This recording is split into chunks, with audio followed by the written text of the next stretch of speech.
Well, good morning, everybody. Sorry for a little technical difficulty. Josh was messing with the board, didn't know what he was doing. No, just kidding. Got to blame somebody, right, Josh? Kind of like that one day in your office over there when. Yeah, that one Jesse day. Kind of. Yep. Yeah. Mm-hmm. That's a little inside story. There's sometime maybe we'll be able to tell you about that inside story, what happened there, what Josh did that day, but that's all right. We'll figure it out later. Hey, anyway, it's a call-in show, 316-462-3673. Anything ailing your car, tires, brakes, batteries, or anything in the automobile world, MH Ford Racing. Anything in the racing world, we'd love to talk to you and answer any questions you might have or comments. We take those comments too, wouldn't we, guys? We would. Anyway, Nick Ballman's joined us, Josh Prophet, our service director. And, gentlemen, let's get this show fired off. Let's get the phones ringing as always, Josh. Each and every caller gets what? So we're going to send you out a package. It'll consist of the works, which is an oil change and tire rotation. We use Motorcraft oil and filter products here at Hambelton Ford. While we're performing that, we're also going to complete a multi-point inspection on your vehicle, checking over the brakes, tires, steering, suspension, all the safety-related components. You'll also receive $10 to Mel's Diner, so you can get yourself something to eat and drink while you're here with us at the Big Corner. Complete nitrogen for your tires, so you get all the great benefits that nitrogen has to offer.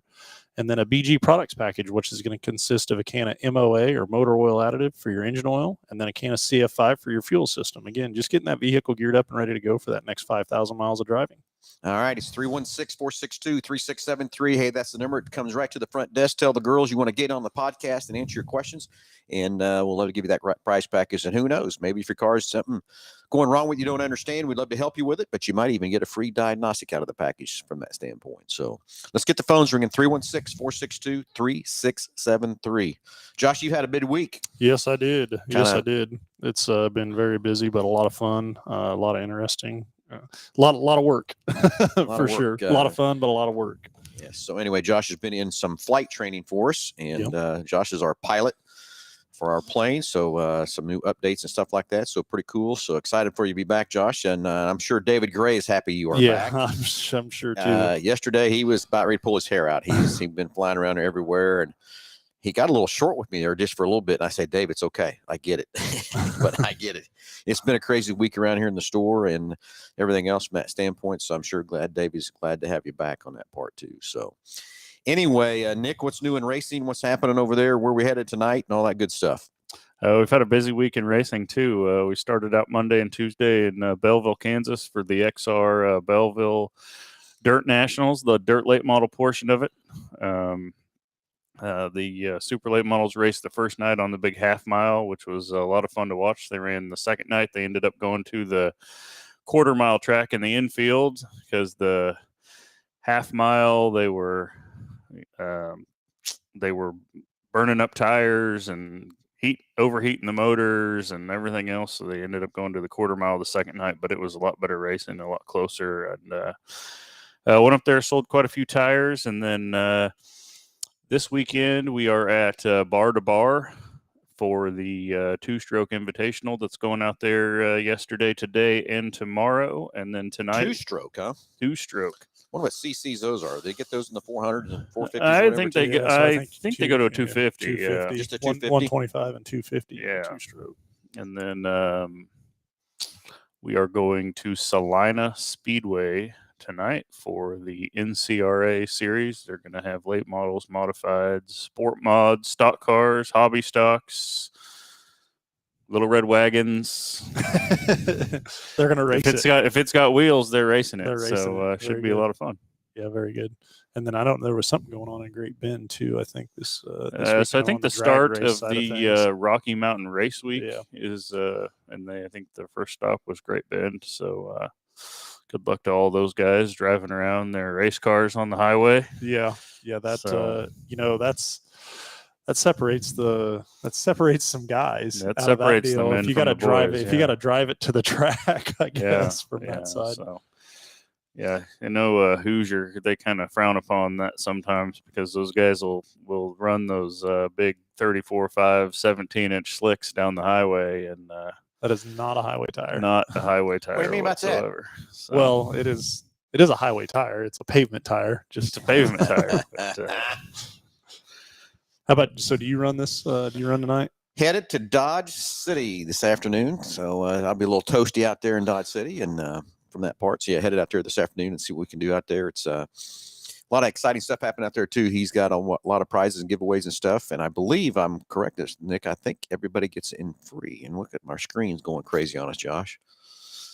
So everybody gets in free at Dodge City, I believe. Yeah, it's like a merchant night or just a promo night. Everybody gets in. I heard they got some new additions to their concessions out there. The concessions at Dodge City have always been second to none, so that's pretty exciting too. You know, when we went out there and looked at that track and just pulling up to it, like, I don't know, it's not like any other dirt track around here from that side. The fact that it's just all pavement, the pits are pavement, like, I mean, you pretty much the dirt is on the track and that's about it. That's it, yeah. You know? It's you know, all the pit stalls have power, so you don't have to run your generator. I mean, it really is the about the nicest dirt facility in the country, really, maybe second to Lucas Oil Speedway over there in Missouri, but it's a nice place to race. It is. It's I will say it is second to Lucas Oil or all the races tracks I've been at and stuff like that too. I just wish it wasn't 2 hours and 20 minutes away, and I wish Lucas wasn't 4 hours away. Is what I wish, but it is what it is. We can't pick up Wichita and move it anywhere, can we?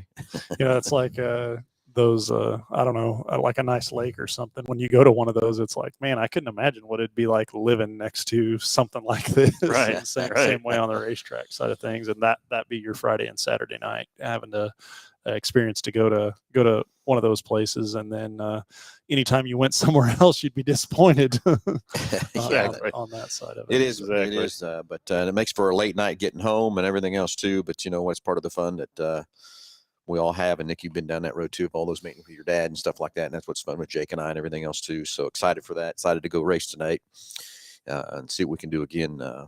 You know, kind of like last weekend we were at Kansas International Dragway, and they took off and went up this line without me. Imagine that, huh? And pulled off a last lap pass for a win. So that was pretty cool and stuff. Sorry I missed that deal, but you got to watch it on video. I watched it just a few times. Let's put it Maybe you should stay home more often. You get I'm uninvited. I'm kidding. I know you are. Kidding. You are too. So anyway, so you know, we posted a video the other day, Nick, and talked about our fuels and stuff. So we've got bulk fuel and stuff too from that part. So Nick, kind of go through everybody kind of our fuel situation, all the different brands and things we have, so everybody kind of gets it, because I get a lot of questions on fuel all the time. We have probably the most broad range of race fuel options of anybody in the country. You know, we sell, you know, the big three brands, the VP, Sunoco, and Renegade. We have a bulk facility on site where we're dispersing 110 methanol and a race E85 blend to our customers here in the store. But of course, you can buy all that stuff in pre-sealed containers or sealed 55-gallon drums. Whatever quantity you're after. Whatever quantity you're after, whatever you use. I think I counted it up the other day. We've got like 58 different blends of race fuel that we stock here in the store. So whatever you run or whatever you race, we've got the blend for you. So whatever your flavor is, whatever your flavor is, that's right. We can also add a scent to your flavor too, if you need to do that. So I mean, some people, they'll come into the store and they'll say, well, what kind of race fuel do you sell? And I'm like, well, it might be easier just to tell you what we don't sell, because we sell just about every one of them. Yeah, that's kind of the questions I get and stuff. And I need to be more well versed in some of these products, you know, the C12s, just that, you know, I know what I run, but you know, there's so many products out there, and each one of those, from Renegade to VP to Sunoco, all have their certain blends and different things. And you know, to me, I look at the fuel situation as kind of like the Hoosier and American Racer thing. Yeah, I want to sell more Hoosiers, of course, but you know, those racers got the American Racers, and I look at it as like a Ford Chevy kind of a deal. Everybody's got their preference, what you want to run and everything else too, what you're going to put in your motors and what's they're safe with and everything else too, from that part. So well, once you get past your, you know, your basic fuels, like your 110 or your 112, you know, all these blends, the rest of these blends are all specialized, you know, for something specific. So, you know, you may have an engine builder that wants you to specifically run Sunoco HCR Plus, you know, or you may have an engine builder that wants you to run VP Blue. Well, I mean, everybody's going to take the advice of the guy that's building their engine. So, you can't really discriminate against one brand or the other. You kind of have to have them all to be able to serve everybody. Yeah. Well, and that is true, because the engine builders and stuff, they will be, they want to know what they're going to put in that motor to make it run and everything else too. And, because they know what compression they're putting in that motor, they know what pistons they're putting in that motor and everything else from that standpoint too. And, it's kind of funny. The other day I was talking to a buddy, and he was working on a motor that from someone else had built, and they actually had 2 head gaskets on there. Wow. How about that? That's interesting, isn't it? Take a little compression out of it. Well, I think the pistons were coming out of the block too far. Yeah. Anyway, hey, let's get the phones ringing. 316-462-3673. Anything? Hey, guess what? We got us a caller. We'll get them patched through here. And so let's get the phones ringing. 316-462-3673. Love to hear from you, answer any questions. And while we're waiting on that caller to come in, gentlemen, we've got our Lightning electric F-150. And I know there's a lot of negatives out there about the F-150 Lightning and all that other kind of thing and stuff like that. And I will tell you, you need to come in and take a test drive and drive that truck and see how cool it really is. Have you drove it yet? Oh, yeah. Okay. And and I'm not a big fan of the electric yet, because I love the power of a gas motor. I love the sound and all that kind of stuff. But again, this is where we're moving. A lot of people talk about the F-150. We hook a trailer to it, loses all this power. You got more power in this electric truck than you do a gas truck. It's just the range goes terrible. But I know they'll get batteries better that can do different things and that sort of stuff too. But the truck we got is a Pro, which is a base model truck, basically entry level truck, but it's got enough equipment on it. It's almost like a Lariat. So hey, let's go to the phones and talk to Jordan. Jordan, you're live with Under the Hood. What's up, guys? How we doing this morning? Perfect. Good. That's good to hear. Hey, normally I call in and I want to talk about cars or race cars or whatever, but I think today I just want to recognize the national holiday that it should be. Because 59 years ago today, a little guy threw his little hands over his little baby crib, tried to sell the labor and delivery nurse a car, and went home and said, "Hello, world. I'm here to kick your butt." And that is the double ham sandwich. So we say happy birthday to Phil Nightingale. Yes, it is my birthday today, Jordan. So thank you very much. But it is 58 is one thing I will tell you. 58 missed me up by 1 year, but that's okay. I'll take it. I was literally just guessing, shooting in the dark. Shooting in the dark. Typically, you want to guess low. And I missed. Yeah. Well, I thought I was. Sorry, but yeah, it's kind of crazy. Yeah. My birthday today, yesterday was Jake's, and Jake missed my birthday by about 4 hours. Is about how he missed it by. So, but it is kind of cool. He needs to have his own day and everything else too from that part. So then it comes right on Father's Day and everything else too. Yeah. So that's kind of cool on that standpoint too from that part. So I still remember when Jake was born, I brought him home on Father's Day, and guess we sat in this big old lounge chair and watched the NASCAR race. Nice. And I guess there you go. I guess it started from there, right? That's it. That's where it all started. And I hear, I don't know if this is 100% true, but someone told me that when your guys' birthday falls during the week, the town of Halstead, Kansas actually let school out that day. So I don't know if that's just what I've heard. I don't think that's true. I don't. No, that's a pretty good source told me that. Did you? Well, pretty good source told me that. I don't know how much I'd believe that source is what I'll tell you. That's for one thing. I think that source is kind of fibbing to you just a tad, little bit there, buddy boy. All right.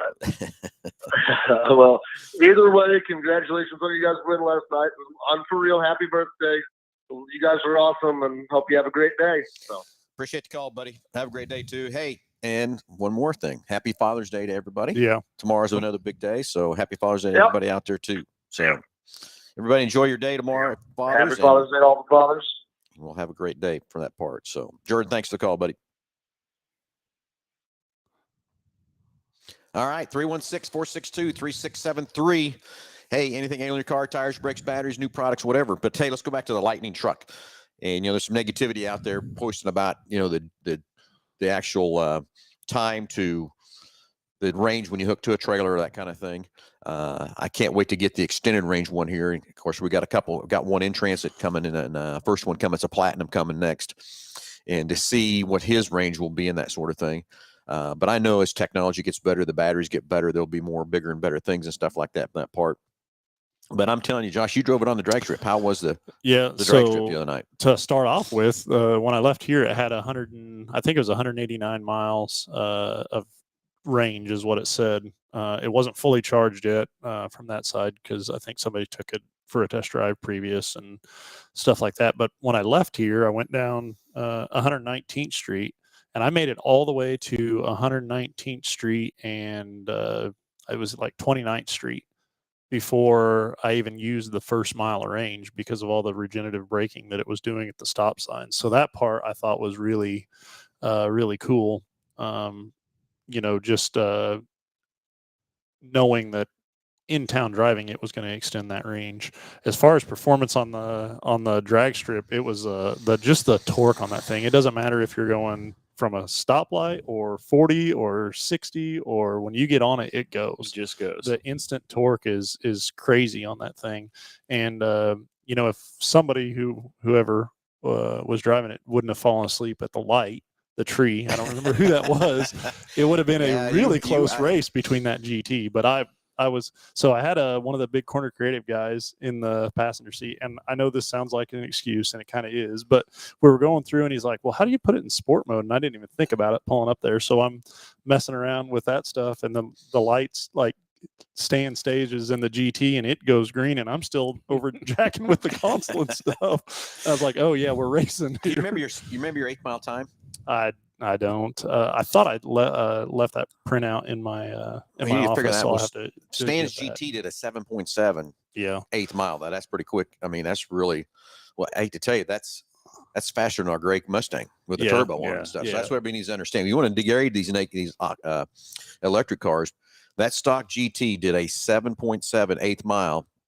We've got about an 800 horsepower Mustang with a turbo on it that we just got it in the 8 seconds out there Saturday night on that last Friday night. So put that in perspective for a minute from that standpoint. But what I'm saying, the things that people saying you hook a trailer to it and the range goes to half. Well, yeah, it's going to. Just like your gas mileage, it gets cut in half when you put a trailer on it. Same difference from that part. But I think as the infrastructure, and I'm going to tell you, when racing it in Hayes has got buttloads of chargers out there already. Yeah. Salina's got them. So they're on the major highways and things from that part.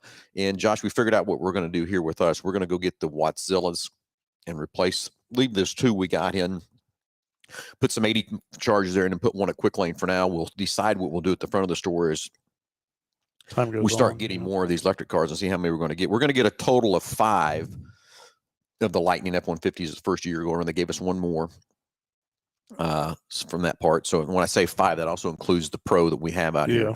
But that Pro is like an XL, but they're calling it the Pro. But the technology inside that truck, it's like it's a Lariat. Well, that's what. So a couple of things that I had picked up on it. One was just how it was equipped for a baseline. So there is 0 options on this truck, but it's got the full display screen. Yeah, it's got captain's the seating with the bench or the console in it, which is crazy. There's leather in it. The safety features that were in this thing for a base truck was crazy, and then the base price on it. I mean, the truck was $42,000. Yeah, it was 39, high 39s, and then destination charges on there. But to get into a full size truck at that dollar figure is kind of crazy. Yeah, I think it's crazy too. And of course, now I will tell you the Platinum is coming next. It is $95,000. Yeah. The extended battery to give you the extra range and stuff, it does add $10,000 to the picture. I get it. But I still think as they get ready to mass produce these things, that's all going to change from that part. I think that we'll see the charge times take less. I think we'll see the range get longer. It's just like anything else from that part. So, and it's when I driving it up to this track and then driving it on the track, which that wasn't real eco-friendly on the battery side of it by any means, but it didn't hurt it by any means. Then I drove it home. You drove it to Haven and back too, right? I drove it to Haven and come back, and on the highway, I was running 80 mile an hour from Yeah. that side. And so what I thought was going to happen is I really did think that the range was going to drop. Do you remember what it was when you got back to here from? Yeah. So when I got back here, I left here with 186. I went to the drag strip and back. It made a pass down the drag strip, but then people were in and out of it as far as lights and interior and things like that throughout the whole evening. Then I drove it to Haven and back here, and I come back here and I still had 120 miles still range on it, and it's a good 60 miles to Haven and back. Yeah. So I thought it did very well from that side of things. And take for example somebody like me that is commuting that distance every day. I could easily make something like that work for a daily driver. Yep. Yeah. I agree with you 100%. You drive it several days without having to plug it in. And to think about not even having to stop to fill up for fuel is crazy, from that side of it. So yeah, I get it. It is definitely something that that's the path we're heading. And you see the price of gasoline anymore, and it's just going up and up from that side of things. And so I think a lot of consumers will definitely start thinking about it a little harder than what they otherwise would have if gas was $1.50 a gallon or $2 a gallon. Well, and we're seeing people that are trying to trade cars to try to improve their fuel economy. I get it. Yep. I don't think it's near as bad as what it was back in 2000. What was it? Probably 2007 when gas really kind of approached. I can't remember how high that got back then. Really approached the $4 a gallon deal then, maybe even up over that just a little bit. But back then, I remember people driving larger SUVs and stuff like that, and were really seemed to be really concerned about it, both on the service side of things of, hey, what can I do to improve my fuel economy, and also what can I do to get a more fuel efficient vehicle, exactly. Exactly. So anyway, we got another caller coming up here, James Furman. We'll get him online here real quick, see what's up with James, where he's headed tonight to go video what he's doing from that standpoint. So anyway, you need to come out and take a test drive in the Lightning. We've got a lot of people already driving it and stuff. You'll be amazed what it's got and everything else like it. Come by and drive the Bronco. We still got a full-size Bronco sitting here, and we got a Maverick hybrid for you to test drive and stuff too. So come out and test drive those things. Next Saturday, while we're waiting on James to come up, next Saturday, we're going to be up to Kansas State Fairgrounds. Yes. We're going to take our parts trailer over there. We're going to take the Bronco, the Maverick, and the Lightning, and we'll be over there for their Cars and Tunes, I think is what it's called. So from that part. So Cars and Tunes, something like that. Here, hold on, look it up here a minute. I should say it correctly before I start rattling that off. Throwing it out there. There will be there's tunes. There will be tunes. There's a whole bunch of bands playing and stuff like that too. Okay, music's gotcha. Yeah. I was thinking like programming tunes, like we were. It is called Fair Food and Tunes. So we're gonna have a good display over there and stuff. We're getting a great partnership set up with Connie Schmidt and Brian, the new general manager at the fair, and trying to help out there. So we'll be over there next Saturday. Josh, we're going to do the radio show over there. Brian, the general manager, is going to get on with us there. So we'll be over there next Saturday morning at the fairgrounds. That'll be fun and exciting stuff too for next Saturday. So we got James yet? Yep. James, go ahead. Hey guys, how you doing? Perfect, James. How are you, buddy? I'm doing all right. Happy birthday, Phil. Hey, thanks, buddy. I want to ask you, have you all decopped the Mustang yet? No, it's still on there. And the reason we haven't taken it off yet is Detective Cruz wants to do a recap, kind of go over everything that happened and everything. We was going to do it this week, but we couldn't get our group and his group and all his group, everybody together at one time. So hopefully Monday or Tuesday we will have a recap of what all went on at the Beat the Heat. It was a fantastic event, great fun. And what I will tell you, what I love the best of it is the police officers lined them cars up, and we raced all night long. Yeah. Had a great time with that. And, I know. I heard you all were wrapped out towards the street, so yeah, it looked like it was a big event down there. Yeah, it was really fun. It was really great. Built a lot of, and what this event's really about, everybody needs to realize, I Yeah. Back in high school, I did a lot of street racing myself, but that's what we're trying to do is get the street racing off the street. But also the other thing I think was great was the camaraderie we built with the officers and the racers and stuff like that too.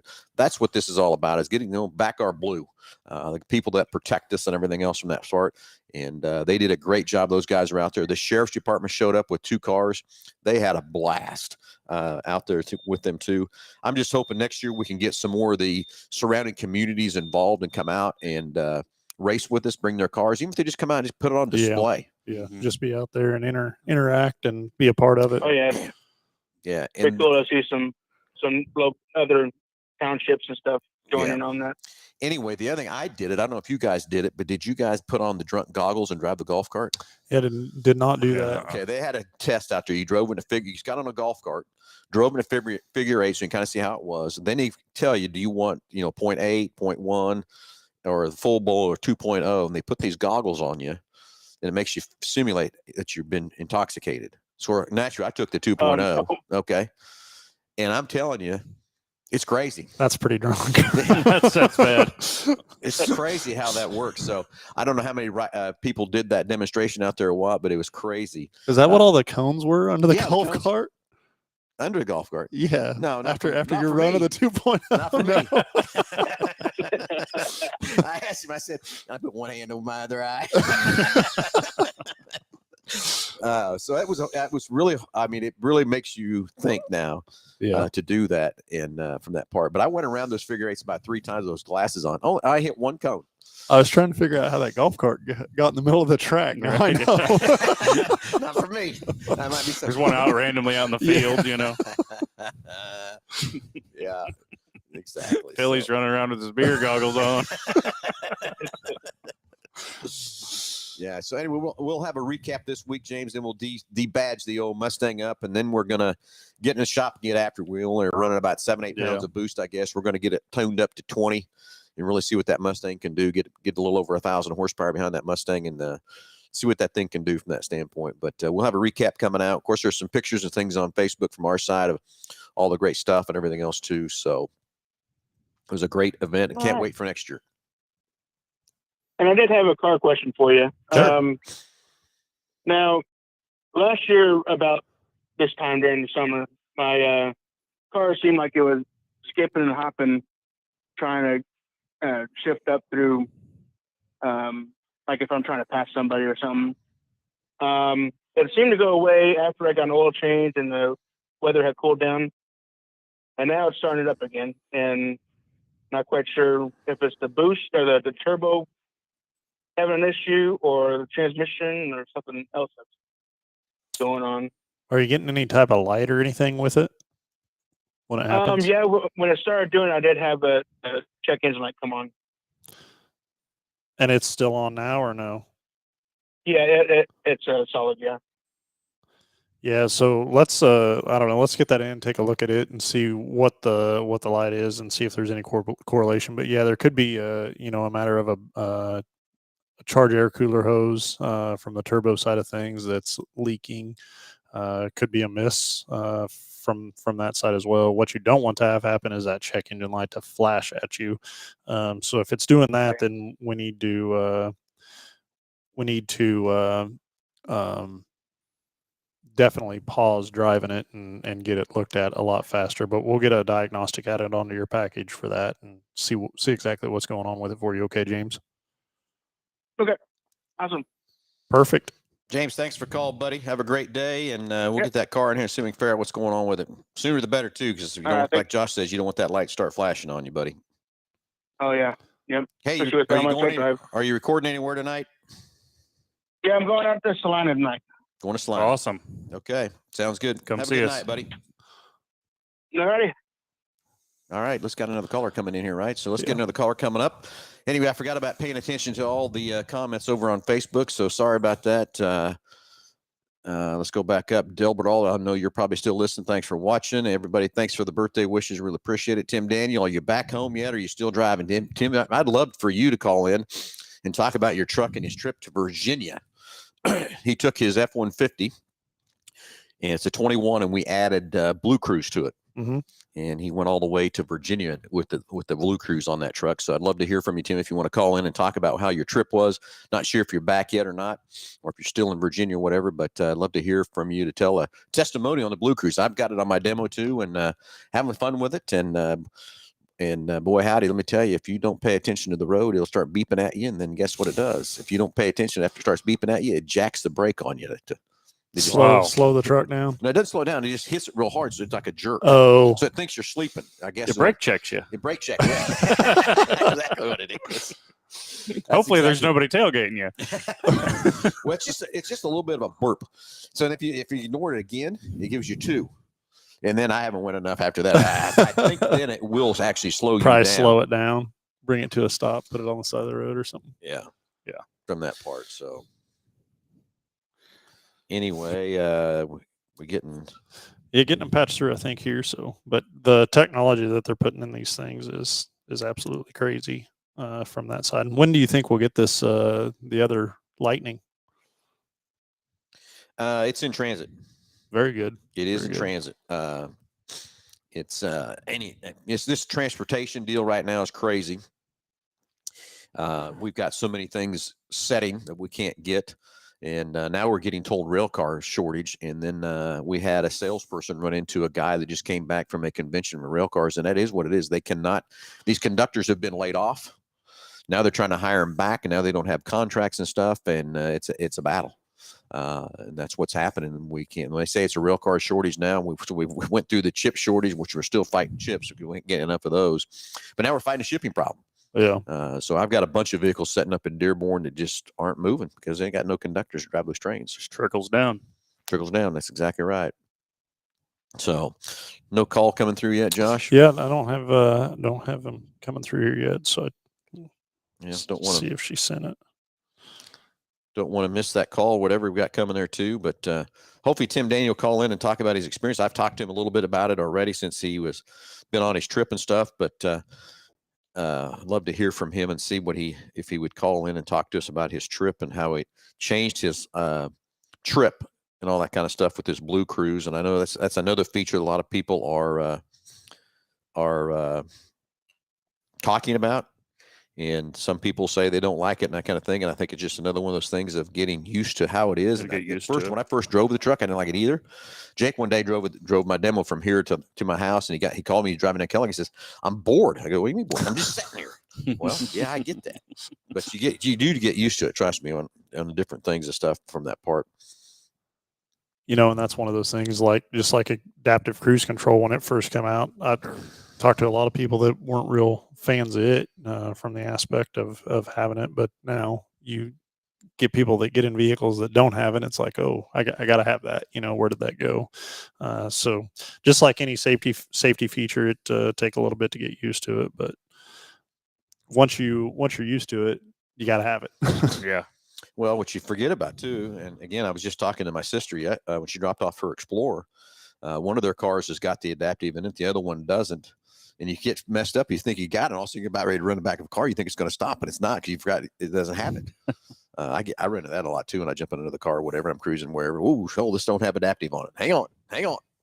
So, and it is true. It's amazing the features we have in these cars today, and from that part to keep us safe and everything else too.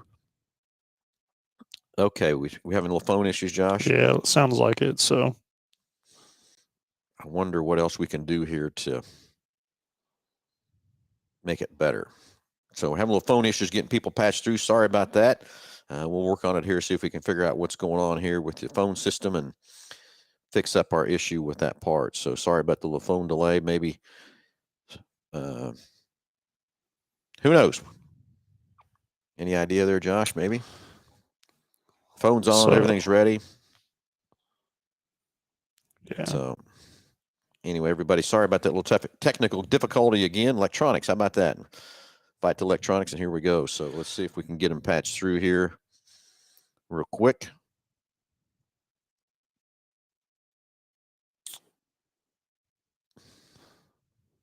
I'm good on this end, so it's got to be on her side of things over there. Okay, so we'll figure it out here in just a minute. So anyway, Trying to think what else has happened. Here we go. Here, we got him. Yeah. Okay. You're on live with Under the Hood. Go ahead. Hello. Yeah. How you doing today? Good? Is this Alan? Yeah. Hey, I had a question about that AC Pro refrigerant you can buy at the parts store. It's called, and it says it has a little bit of conditioner and sealer in it.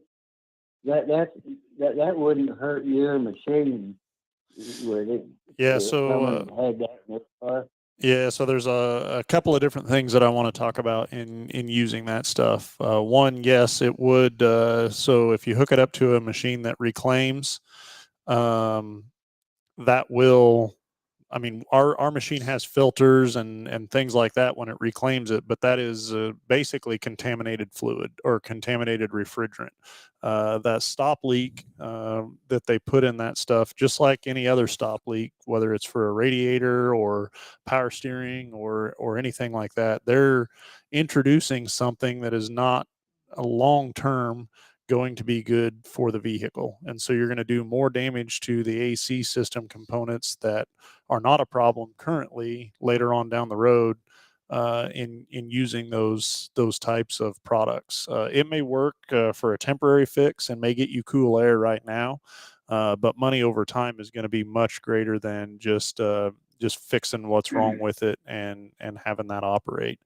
The other thing is when you use a can of refrigerant like that and it has the service Schrader port that you just hook up to it and dump the refrigerant in, you're inducing small amounts of air into the system. And with that is moisture, which again is bad for the system. But then also you have no idea how much you're putting in it. I mean, you know what the weight of the can is, but you have no idea where the system capacity is and how much it needs to have in it versus what you're putting in it. So if you're under pressurizing it, then it's not able to cycle the oil through the system and lubricate the internal AC components like it needs to. And if you're overcharging it, you're running too high of pressures and you're putting damage onto components again long term. That's going to become a problem. And so I don't, there's not many situations or any situations that I can think of where using those products is going to net you a long-term benefit to the vehicle. Again, it may work temporarily for a short amount of time and get you some cold air right now, but long-term, you're going to cause yourself more grief and headache down the road. I promise you on that side of things. It's no different than the commercial I see where that guy's driving in the road, he's sweating, his dog jumps out, runs out, goes in the parts store, grabs one of the cans, puts it in there, and all of a sudden it shows you're cool. Josh is right. Maybe for a little bit, but long-term effect, that's a bad situation for what you're doing to your AC system for sure. So. Yeah, okay. Hey, you guys got a new phone number? The call-in number? Yeah. Or the same one? Yeah, so it's the 316-462-3673 is the number to jump on the air here with us. 462 what? 3673. 3673. All right. All right. All right. Thank you very much. That's what I needed. Perfect. Yeah. Yeah. All right. Thank you for the call. Bye. All right. Bye. We'll get another caller, Josh. Yeah, we'll get them patched through. Take just a second to do that. But while we're waiting on him, yeah, I can't stress enough on the detriments to the AC system that you're doing long term. And I get it; it's hot, and you're looking for relief right now. Mm-hmm. But long term, it's something that you're gonna end up causing more damage later on down the road. Well, I'm going to go to another situation. You talk about those cans of that stuff. We go to these parts stores and want to just put a code reader in your car and start selling you parts. I got involved with a guy all mad, calling me all uptight and everything. I said, what are you uptight with me about? You went to the parts store. They've read your code. They've sold you 3 parts. You still got a check engine light and you're mad at me? You're mad at Ford? Sorry, sir. those code readers don't get in depth enough to tell you what it is for the right code. But number two, just because the description of the code, that does not mean that's what's wrong with that car. Yeah. You've got to get a diagnostic trouble tree or get a computer out and follow the trouble tree to diagnose the problem. You just can't put something in these cars today and fix these deals. And so yeah, they've sold him 3 parts, still got a check engine light on, and he's mad at me. And I said, just let me have it. And you know what? It was a simple connection problem was all it was. Simple. Didn't even need those parts. Yeah. But they'll buy 3 parts in the parts store, but be mad at us that the issue's there. Hold on a minute. Get it to the proper technician. Get it to a certified shop that has the right equipment and everything else to diagnose your problem. And don't just look at a code reader and say, hey, this is what we got. So anyways, caller coming through yet, Josh? And Kelly Estes, thank you for the birthday wishes. Dan Wicks, what is Blue Cruise? Blue Cruise is our self-driving truck. Dan, when your truck gets here, it's going to have Blue Cruise on it too. We just click the button and it'll drive yourself. A little bit more to that than just saying that, but it does drive itself down the highway. And not every highway, though. It's only certain major highways and things that it does work. But it's a lot of highway miles and stuff too. Perfect. Let's go back to the phones. Let's talk to Doug. Doug, you're on live with Under the Hood. Go ahead. Good morning, gentlemen. How you doing? Doing great. How about yourself?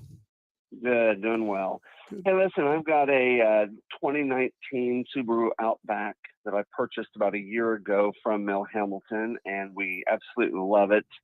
Gets great gas mileage.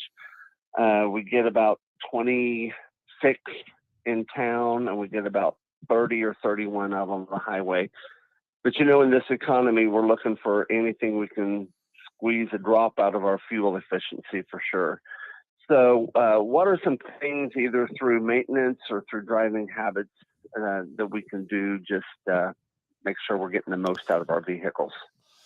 That's a great point, and definitely a topic of discussion amongst a lot of people, given the current fuel prices. But, obviously most common things from just a driving standpoint or how you're operating the vehicle is, me, I'm on the gas or on the brake, one or the other. I'm not on the brake that much. Yeah. And the brake is a last minute thing. And so you would pedal. You would be absolutely surprised what coasting to a stop will do for your fuel economy.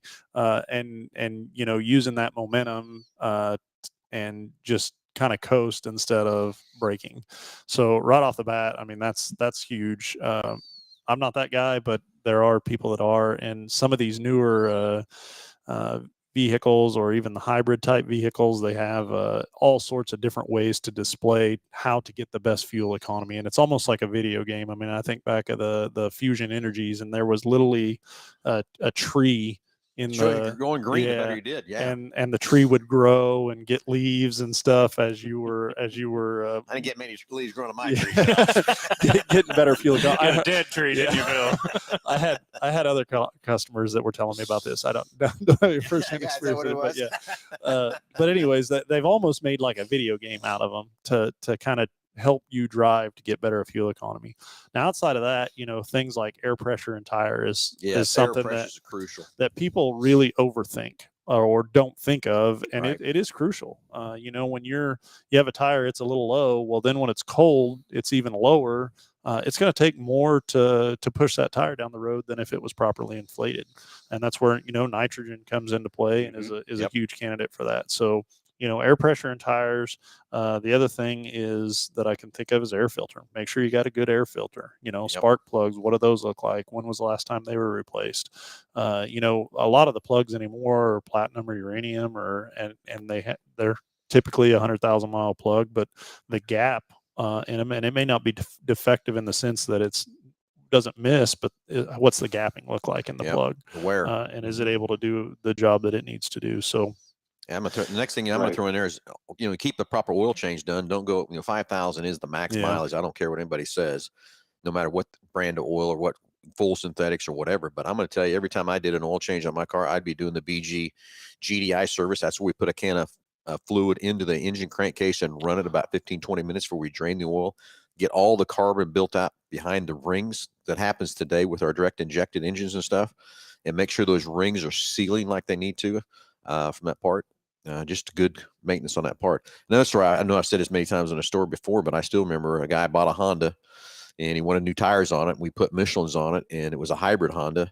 It locked him down 20 miles to the gallon because we just put a Michelin tire on. We didn't put the right rolling resistance tire on the car. And I'm a big Michelin fan too, but that Michelin tire wasn't designed for that car, and it as a hybrid. And it took 20 miles a gallon out of that thing by putting the wrong tire in the car. So that's how crucial some of these things can be. You know, the other side is what's your alignment like? If you take like a styrofoam coffee cup, one of those little white coffee cups, and you put it on its side and you roll it, and it pushes off one way, you're rolling resistance on that, and you're fighting against each other to go straight down the road, as opposed to if it's just driving straight. So all of those things add up and make little differences one way or the other for sure. The other thing is, I'm a big component of what the speed limit is and what I drive. And if you drive, what about the speed limit again? What the posted speed limit is and what I drive. If you drive closer to the posted speed limit rather than over, obviously you're going to get better fuel economy from that side of things. Something I've always wanted to do, and think about this for a minute. Okay, take a vehicle running down the road at 65 mile an hour, see what your fuel mileage is. Then let's take and drive it down 75 miles an hour. Okay. But let's look at actual fuel consumed, because here's my point. The engine's running less time driving 75 than it's running less time driving 65. So I don't know what the answer. We'd have to do a real crucial test, but it's going to be hard to prove that test. You almost have two identical vehicles to do it to see what that did. I'm going to tell you that you're the guy that's running hotter is gonna he's gonna burn more fuel by the time you do wind and everything else in there. But just a thought. And honestly, here's the way I look at it. And you get people that have fuel consumption concerns all the time, unless it's something extremely dramatic. There's a lot of things that can add up to that, and there's so many variables that go into fuel consumption. But at the end of the day, if the car needs gas, and you can't tell it, well, you should have got better fuel economy. You got to pull over and put gas in it. It's going to have it, or it's going to leave you on the side of the road. And so, right. But I get it. Well, everybody's trying to save a buck. I'd also heard that if you had just keep your car topped off, is that a good idea? Just to keep your car, topped off as much as you can, or is it good to let it go all the way down and then fill up all the way? Yeah, so that's another great point. So there's a couple ways to look at that too. I'm going to say in winter months, fuller fuel is better, and the reason for that is because you're not allowing moisture in there. The other benefit to running a fuel tank is the fuel pump is in the tank and is actually cooled by the fuel. You don't think of fuel as a cooling agent, but it keeps that pump cool. And so if you're always running around on E or the gas lights on, that pump's running hotter and it'll burn it up. From takes a lot of life out of it. Sure. Takes a lot of life out of it from that side. So now the other side of that thing is for fuel efficiency, obviously more weight, more fuel, more fuel, more weight. So, it's a double-sided sword, but definitely from the fuel pump life and duration, a fuller tank is definitely better. Get it down to a quarter, fill it back up type situation from that side of things. So. Well, it sounds like it's just some of those smaller things, those things we all know, but just need to be reminded of, just to make sure we're doing what we can to save ourselves a buck or two. It's great points, but if you take 12 to 15 things and each one of them helps just a little bit, you add them all together, look at what you got. So it's up to something big. Yeah, for sure. Yeah. So, all right. Thank you, guys. Hey, thanks for the call, and a lot of good topics there. So. All right. Take care. You too. Thanks for the call. All right. Just a few minutes left in the show. Can't believe the shows went so fast, but let's get the phones ringing. 316-462-3673. Love to answer some more questions from you and everything else too. So anyway, what else have we left off here, gentlemen? So I was going to ask you earlier when we were talking about race fuel, just because I haven't paid a whole lot of attention to it, but what's as far as, do you see a steady correlation with gasoline versus what the gasoline prices are and race fuel doing as far as? Yeah. We've seen a lot of price increase in race fuel. Race fuel is typically refined differently and handled differently than regular, streetcar gas. But I think what is affecting the race fuel prices more than anything is just more so the transportation costs of it, the costs of getting the base fuel, to to VP or Sunoco, Yeah. and then the cost of getting it, to the Individual end suppliers. supplier. And but I think that's I think the cost of transportation is what's driving that the most, and I think that's what's also driving the price of the race tires and everything else is just the logistics more than Transportation. anything. Yeah. Getting it to that end supplier. Yeah. For It's sure. amazing the effects this has all the way around the whole gamut and the whole picture of everything else too. What's happened here from that standpoint. I had to I had a call with Hoosier here a week or so ago, and they were talking a little bit about their logistics, and there's a few products. Hoosier's made in America, but there are a few products that they use that they do import from overseas, and they were telling us that in 2019 they could get an entire container shipped from China for about $4,800, and today that same container costs them $27,000. Hold on, say that one more time again. In 2019, 2018, they could get a container of material from China, and the price to get that container from China to Lakeville, Indiana, was about $4,800. Today, that same container costs $27,000. That is stupid. That is just pure D stupid. I don't care So- when anyone wants to call up and talk and argue with me about that. That is stupid. That's that's what's driving your prices right there. Just Yeah. and a lot of that is just not so much supply and demand of the product, but supply and demand of logistics. Open spots in the ports, open spaces on the container ships, and semi trucks, to haul it, and it's selling it to the highest bidder. Yeah, exactly. So I mean, that's what's driving your prices more than anything. Yep. $27,000 from $4,800. That's crazy. Crazy. So anyway, checking on my comments here from that part. Let's go back to Dan Wick's question on Blue Cruise. Basically, that's our self-driving. Is the F-150 the only thing that's got that right now, or is Mach-E got it? So Mach-E has it. F-150 has it. The Expeditions, the 22 Expeditions have it in it. Or let me rephrase that. Those are options in those. I'm sure the Lightning will, because the F-150 portion of it will have it in there as well. The next one from those sides. So, and it's something that I know it'll end up in everything. I'm sure down the road. We ought to be. Where are we at on like an Explorer, EV Explorer? They showed us that last year at the deal at the Ford new car show. We're going again here in August, I think, or September. Josh, I may get an update on that part, but I know the car was put on hold due to getting parts and availability to actually build another electric car up in that part. And I know Ford has built a huge plant in Kentucky. That's going to help that situation too. But, I don't know if that's a year or 2 years away or how far away that is or whatever. But that's why the Explorer has been put on hold. And I do know there's another truck coming that's going to be electric. And I'm not sure if that's going to be the Maverick or if that's going to be the Ranger or what it's going to be also on that standpoint. So let's have to see where we go from here. But I know the Explorer is supposed to be next on that standpoint. So anyway, back to Blue Cruise. Basically, Dan, there's highways that are all over the country that are Blue Cruise highways that you just let go of the wheel, and it's got a camera that watches your eyes. And if you look away from the road for too long, it'll beep at you and that sort of thing. But that truck will drive, and it blows me away. I get on Kellogg, and all the way I get on the 235, all the way down 235, and I'm not driving any hands.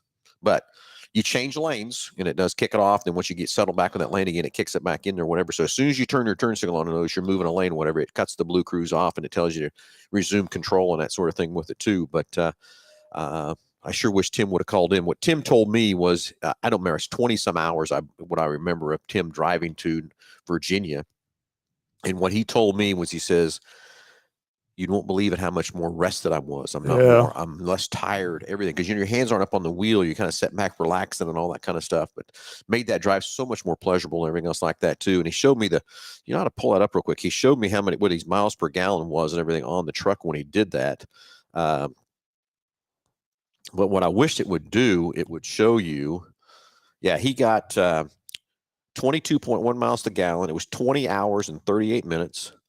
He drove 1,245 miles, and he did 59.5 miles on electric because of hybrid. Yeah. But what I wish it would do was tell you how many miles it drove on Blue Cruise versus regular highway. Yeah. That's probably coming too on that part. Anyway, there are also some updates are coming too when you change lanes that it'll continue to work. It'll continue to work and everything else from that standpoint too. But that is, think about that for a minute. On a 20-hour trip, to be less rested, not have to work so hard and everything else like that too. That does, when you first get in behind the wheel, it does make you a little nervous. Is it going to steer? Is it going to do it? And it does. It works very good. And the more I drive it, the better I get with it and everything else too. So going to be fun. James. James says, catching some Z's on the way home. I'm telling you, can't. I mean, as soon as you start, that camera's right on your eyes. Now, I actually covered it up with my hand. It really makes it mad when you cover it up with your hand. I'm done. I'm out. Big brother's watching. Yeah, and I tell you, it starts beeping at you, and then if you don't pay attention, put your eyes back on the road, it just jabs the brakes like a little jab, and so if you are sleeping, it's going to wake you up. I will tell you that from that part, but it's going to be amazing what we're going to see in the highways down the road and everything else too from that standpoint, from that part. But the Blue Cruise is a neat feature, and who knows what's next, right? Who knows? So anyway, guys, it's 10 o'clock already. It is. Time flies. Hey, let's go real quick. We need to thank the guys that help us sponsor this show each and every week. Is BG Products, all the great preventative maintenance products we use right inside here at Hambelton Ford. Go to rent. Hey, stands over here inside Hambelton Ford, and we're about half the fleet there because of not being able to get vehicles to replace the ones that's timed out of his rental fleet from Ford. So if you're needing a 12 or 15 passenger van, or I went out this week and bought a few more for him from that part. So getting a few more cars back in there. But if you need a rental car, give Stan a call right inside here at Hambelton Ford. And of course, Big Corner Carady for all your advertising needs. It's a complete full advertising company that helps you with web page, social media, whatever it might be, vehicle wraps, race car wraps, window tint, anything to advertise your business. As those guys say, just Google us. Gentlemen, thanks for hanging out for an hour. It's been a fun time. Everybody, thanks for watching. Thanks for listening. We'll talk to you next Saturday.